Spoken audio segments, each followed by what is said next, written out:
Қайырлы күн барша көрермендер, каналыма қош келдіңіздер. Бүгін сіздермен осындай ерекше чак-чактың жасалу жолымен бөлісетін боламын. Видеоны соңына дейін қарап, менімен бірге болыңыздар. Ұнаса лайк басып, комментарий қалдырамыз және құрбыларыңызбен бөлісіп қойсаңыздар болады. Алдымен ыдысымызға жұмыртқаны ағынан сарысын бөліп аламыз. Үстіне жарты қасық ас содасын қосамыз. Аздап тұз қосамыз. Миксермен ағарғанша араластырамыз. Белок 2-3 есеге ұлғаяды.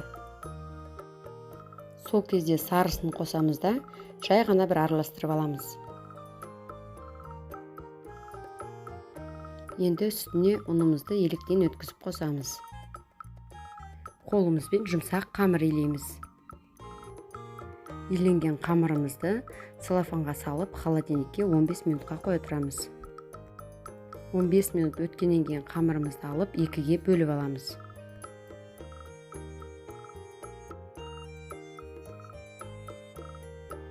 Астына аздап ұн сеуіп, қамырымызды оқтаумен жайып аламыз.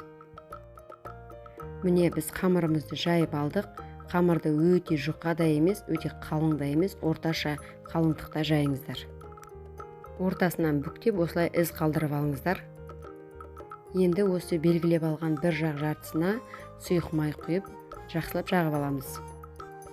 Өздеріңізге қалай ыңғайлы, қолмен жақсаңыздар да болады. Мен кисточканың көмегімен жағып шықтым.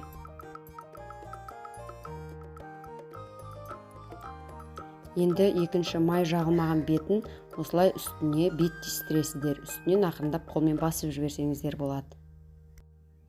Енді чак-чагымызды кесеміз. Көріп отырғандарыңыздай 4 саусақтың бойымен осылай белгілеп аламыз да, кейін кесіп шығатын боламыз. Енді осы ұзын боп кесіп алған қамырымызды 1 саусақтың бойымен где-то 1 сантиметрде етіп ұсақтап кесіп шығамыз. Табада қызып тұрған майымызға чак-чактарымызды салып қуырып аламыз. Майға салған кезде чак-чактар осылай бұралып әдемі болып піседі. Кейбіреулер бұралмай қалуы да мүмкін.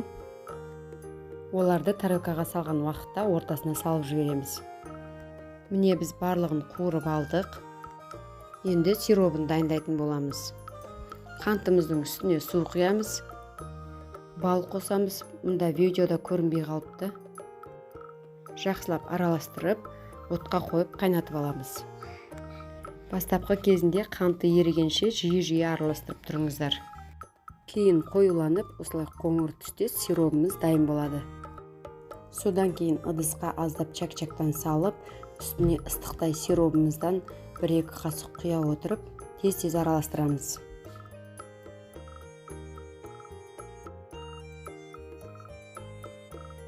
Дайындап алған тарелкамызға чак-чагымызды орналастырамыз. Қолмен қатты баспай, жақсылап орналастырып шығасыздар. Бұралып әдемі піскендерін алып қоясыздар да, соңынан осылай сиропқа малып, әдемілеп қойып шығасыздар. Міне біз тарелкаға чак-чагымызды әдемілеп орналастырып қойып алдық. Түсі де, дәмі де тәтті, әдемі чак-чагымыз дайын болды. Ұнаса, менің каналыма тіркеліп, қоңыраушаны басып қойыңыздар. Алдыда әлі де неше түрлі рецептер салатын боламын. Міндетті түрде жасаңыздар. Сіздермен болған меруерт ас болсын.